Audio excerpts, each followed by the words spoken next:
Hello. Today I'd like to talk about a very interesting concept, and it's about love and attachment. Um, Love and attachment is very important for health and well-being, and just to be happier in life. So I thought I'll give it a shot to talk a little bit about love and attachment. So in the past, right, um, the theories that really prevailed are the germ theory, right?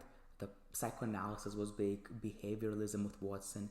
So children were literally isolated in the past to prevent infectious disease. And the author Haid gave us actually a story of his dad, right?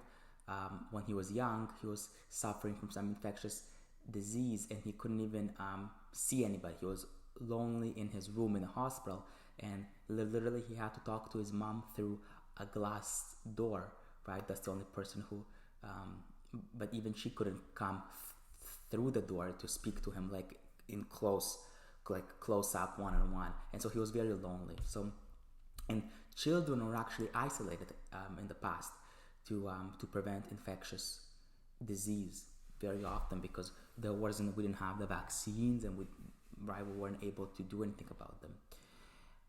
And also mothers were literally urged to limit their contact with the babies while and then we had people like Freud and the behavioralist Watson who said that babies just need mothers for milk and not for attachment. As they become spoiled, less independent, so they become more dependent and weaker, right? So they're not going to be strong and mature and well developed, independent, stable individuals when they grow up if they get that love and affection from the mother. And so literally they just said they just need the milk, I guess, for the nourishment, but they don't actually need the mother for the attachment piece. But then we have, thank goodness, other people who came later, right? Like Harry Harlow, who did an experiment on rhesus monkeys, and John Bulby, who again did research where he visited hospitals where children were separated from their mothers, and he saw just how lonely they were, how much they wanted to get that attention when each time he came to them, they're really running up to him. And so Harlow and Bowlby together show that love, affection, and comfort is very important. And Harlow in the Rhesus monkey experiment shows that these monkeys literally that they clinged to the cotton cloths for comfort, which literally replaced the mother. They acted like a surrogate mother. So they wanted that comfort piece. And so that's what they showed, that love, affection, and comfort is absolutely essential for these individuals. And so we have this thing called the attachment theory. And the attachment theory says that there are two goals. The first one is the need to be safe, and the second one is the need to explore the environment. But the two go hand in hand. For exploration to occur, the children must be safe. They have to have that secure base, as it's called. And if they're safe, they're able to explore their environment and develop their intelligence and life skills. So they're able to grow if they get that comfort and secure base, that attachment from the mother. And so you need a balance from the two. You don't, right? Because when safety is low, the child stops playing and runs to the mom for protection, showing just how important love and affection is for learning and intelligence and skill development. And so for this exploration to occur, the child has to feel safe. So there has to be a balance.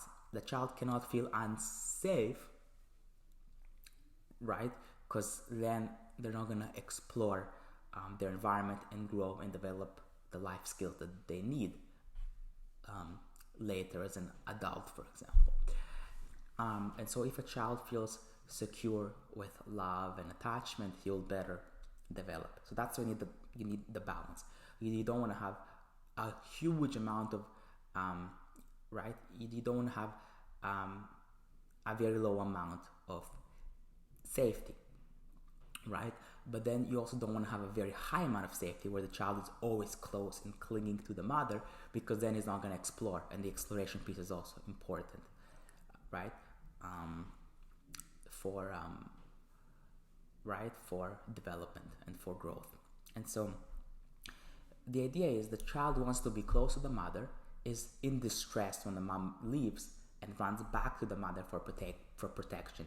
And this secure base helps the child explore the environment, and this leads to him being more independent and stable later on, opposite to what was predicted by Freud and behavioralists. Okay, so that's the attachment system. The second one is the caregiving system, and this was another system, and it's actually shown that when a mother cares for her child, when oxytocin actually gets released, and so which is kind of released when there is this bonding that takes place. And then the last system is the mating system, and this is what the attraction for copulation is between couples. So this is more for for adults.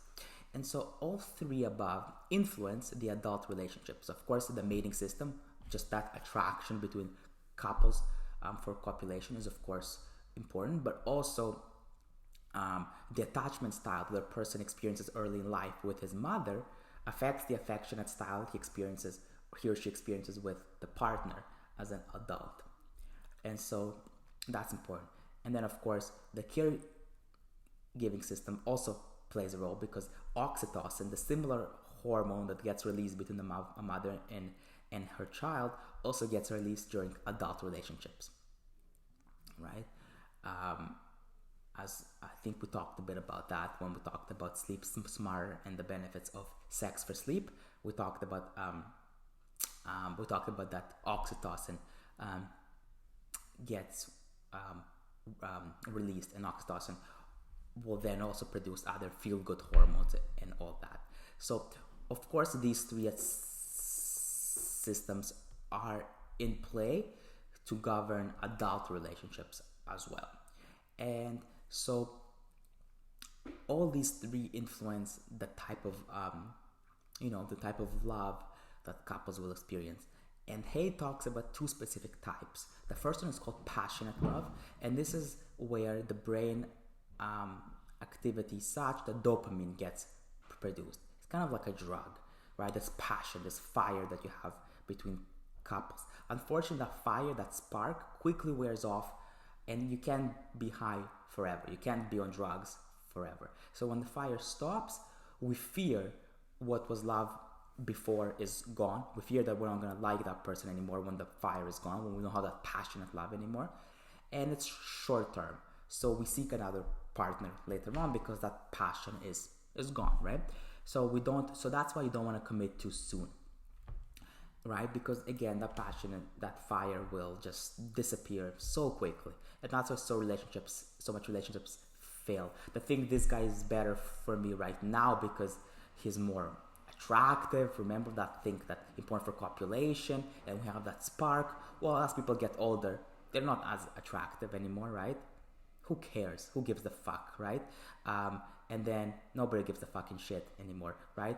What really matters is the compassionate love. That's the love that is going to remain later on in life, and that's the type that grows slowly. So passionate love is fucking high. If you're on drugs, you're going to be like up there. It's so high, but then after it's going to go down and going to be pretty much nothing. It's going to wear off. You're going to find someone else. You're going to realize you made a stupid mistake. Compassionate love is the one that starts maybe low, but then it grows over time during the relationship. It may never reach as much as passionate love, maybe not even during the lifetime that you are with that partner, even if you're with them 50 years married. But at least it's going to be maybe almost as high. It grows slowly over time. And that's the type of love where you really care about each other and you develop that trust piece. So important, trust between couples. And this leads to long-term happiness. And so you can have that added passion. That's going to make it probably even better. But it's the compassionate love that keeps couples together, that trust piece, that connection between couples, that piece that really keeps them together, okay? And so that's really important. So definitely having the compassionate love between couples is so important for happiness, where you trust each other, where You just want to be together, okay? But it turns out that you don't have to it's not only with a partner that you can be happy with. Just any relationship. And that's what I want to take away from this video, right? So even if you're single, you can still benefit because social relationships are so important for your well-being. And in 19th century, Durkheim, I think that's how you pronounce his name, showed that fewer social attachments actually increase your risk for suicide.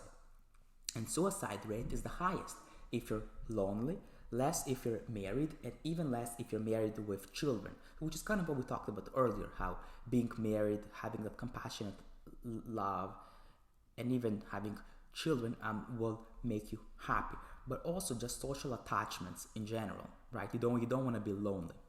And so social interactions is vital for many things in terms of health as well. For your immune system, for your recovery from surgery, it actually lengthens life even more than not smoking, and improves your mental health, reduces your risk for depression and anxiety, etc. And so you'll see in the next video, it also helps protect against all types of adversity. A social interaction actually help one find meaning in difficulties, right? Whether it's social interactions like friends and family, or whether it is your religious community and your faith, right? All of these people can help you find meaning and help you better cope with the challenges that you will better have. And that will help you better change your personality after a traumatic event and make you more resilient to future crises. So, sorry, not future video. I think I already talked about it in my previous video actually, about how it definitely helps you grow. So having more connections help you better manage the difficult situations that you may experience in your life as well.